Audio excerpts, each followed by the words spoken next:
And when Balaam saw that it pleased the Lord to bless Israel, he did not seek omens as on previous occasions, but he turned his face toward the wilderness.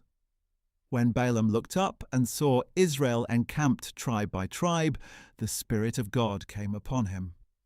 And he lifted up an oracle, saying, "This is the prophecy of Balaam son of Beor, the prophecy of a man whose eyes are open, the prophecy of one who hears the words of God, who sees a vision from the Almighty, who bows down with eyes wide open.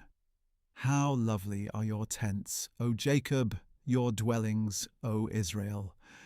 They spread out like palm groves, like gardens beside a stream, like aloes the Lord has planted, like cedars beside the waters. Water will flow from his buckets, and his seed will have abundant water. His king will be greater than Agag, and his kingdom will be exalted." God brought him out of Egypt with strength like a wild ox, to devour hostile nations and crush their bones, to pierce them with arrows.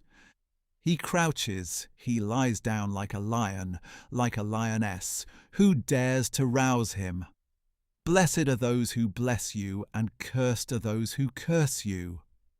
Then Balak's anger burned against Balaam, and he struck his hands together and said to Balaam, "I summoned you to curse my enemies, but behold, you have persisted in blessing them these 3 times.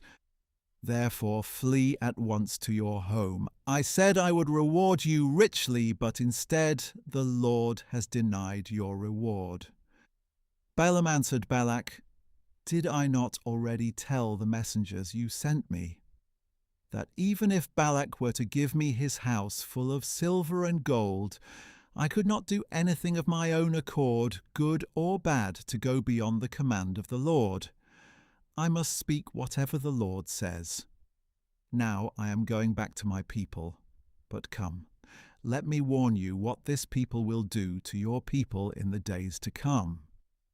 Then Balaam lifted up an oracle, saying, "This is the prophecy of Balaam son of Beor, the prophecy of a man whose eyes are open, the prophecy of one who hears the words of God, who has knowledge from the Most High, who sees a vision from the Almighty, who bows down with eyes wide open.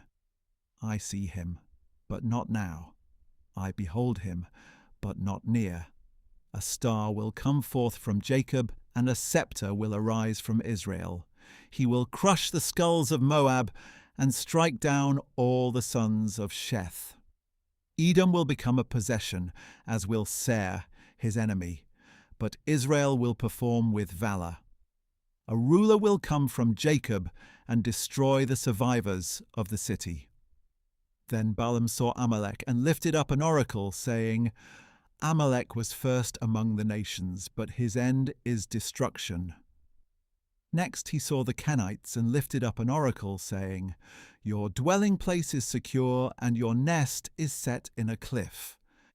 Yet Cain will be destroyed when Asher takes you captive."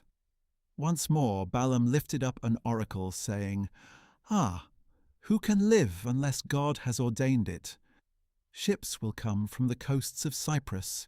They will subdue Asher and Eber, but they too will perish forever."